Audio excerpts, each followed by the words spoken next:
Sir, இப்போ இந்த 55 நாட்கள்ல இந்த அரசோட நிலைப்பாட்டை எப்படி பாக்குறீங்க? குறிப்பா அவதூறு வழக்குகள் அப்படின்றத அதிகம் போட்டு பழிவாங்க ஒரு நடவடிக்கையாக தான் இருக்கு. இது எப்படி பாக்குறீங்க?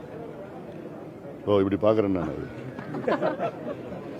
ஆளுநர் வந்து ஆய்வு இல்ல, ஆளுநர் என்பது தேர்ந்தெடுக்கப்பட்ட ஒரு அரசு, அது சுதந்திரமா செயல்பட வேண்டும். அதில் எந்த இடையூறு இல்லாத வகையிலே ஆளுநர் அதை நடந்து கொள்ள வேண்டும்.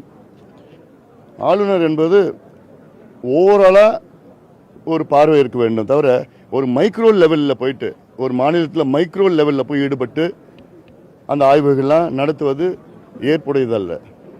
அதாவது இன்னைக்கு தேவை மேகதாது பிரச்சனை, தமிழ்நாட்டில் உள்ள வாழ்வாதார பிரச்சனை, தமிழ்நாட்டில் உள்ள மைய பிரச்சனை, தமிழ்நாட்டினுடைய உயிர்நாடி பிரச்சனை, மேகதாது கர்நாடகாவில் கட்டக்கூடாது என்று.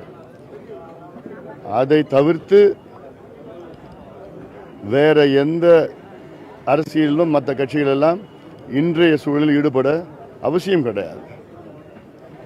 கர்நாடகாவில் அன்றாடம் மேகதாது கட்டுவதற்கு காயை நகற்றிக் கொண்டிருக்கிறார். அன்றாடம்.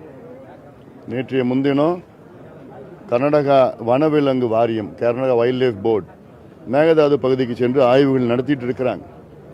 100 அடி ஆழமாக பள்ளம் தோண்டி அதில் பாறைகள் எவ்வளோ தாங்குமா, டேம் தாங்குமா, எர்த்குவேக் வருமா, எவ்வளோ வனவிலங்குகள் இருக்குது, எவ்வளோ மரங்கள் இருக்குது, எவ்வளோ மரம் அழியும், எத்தனை டைகர்ஸ் இருக்குது, இப்படியெல்லாம் கணக்கு பார்த்து ஆய்வு நடத்திட்டு இருக்கிற நேரத்தில் இங்கே குதிரை பேரம், கழுத பேரம், யானை பேரம் அசிங்கமாக இருக்குதெல்லாம். தமிழ்நாட்டில் எவ்வளோ முக்கியமான பிரச்சனை, இதில் அனைத்து கட்சி கூட்டத்தை கூட்டணும், அதுதான் முக்கியம்.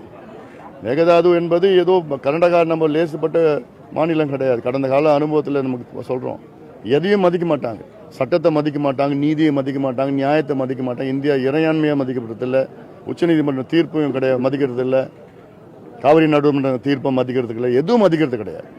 நாங்கள் கட்டுவோம், இன்னும் என்ன பண்ணலாம்னு பார்த்துக்கலாம், அந்த நிலையில் தான் இருக்கிறாங்க. ஆனால் நம்ம இங்கே இவங்க அங்கே போவாங்களா, அவங்க இங்கே வந்துடுவாங்களா, இவங்க ராஜினாமா பண்ண வைக்கிறதுல இது போன்ற ஒரு கீழ்த்தரமான அரசியல்லாம் இருக்கக்கூடாது. இந்த நேரம் முக்கியமான நேரம். நம்ம அனைத்து கட்சி கூட்டத்தை கூட்டி எல்லா தலைவர்களும் டெல்லிக்கு கூட்டிகிட்டு போங்க, பிரதமரை சந்திக்கணும், நீர்வளத்துறை அமைச்சர் சந்திக்கணும், தேவைப்பட்டு அங்கே போராட்டம் தடுத்து நாங்கள் தயாராக இருக்கிறோம். அதனால் எப்படியாவது இந்த மேகதாது அணையை தடுத்து நிறுத்த வேண்டும், அதில் கவனம் செலுத்தணும் தமிழ்நாட்டுக்குள்ள அத்தனை கட்சிகள். சார், இப்போ இந்த 55 நாட்கள்ல இந்த அரசோட நிலைப்பாட்டை எப்படி பாக்குறீங்க? குறிப்பா அவதூறு வழக்குகள் அப்படின்றத அதிகம் போட்டு பழிவாங்க ஒரு நடவடிக்கையாக தான் இருக்கு. இது எப்படி பாக்குறீங்க? ஓ, இப்படி பாக்குறேன் நான். ஆளுநர் வந்து ஆய்வு இல்ல, ஆளுநர் என்பது தேர்ந்தெடுக்கப்பட்ட ஒரு அரசு, அது சுதந்திரமா செயல்பட வேண்டும். அதில் எந்த இடையூறு இல்லாத வகையிலே ஆளுநர் அதை நடந்து கொள்ள வேண்டும். ஆளுநர் என்பது ஓவராலா ஒரு பார்வை இருக்க வேண்டும், தவிர ஒரு மைக்ரோ லெவலில் போயிட்டு ஒரு மாநிலத்தில் மைக்ரோ லெவலில் போய் ஈடுபட்டு அந்த ஆய்வுகள்லாம் நடத்துவது ஏற்புடையதல்ல.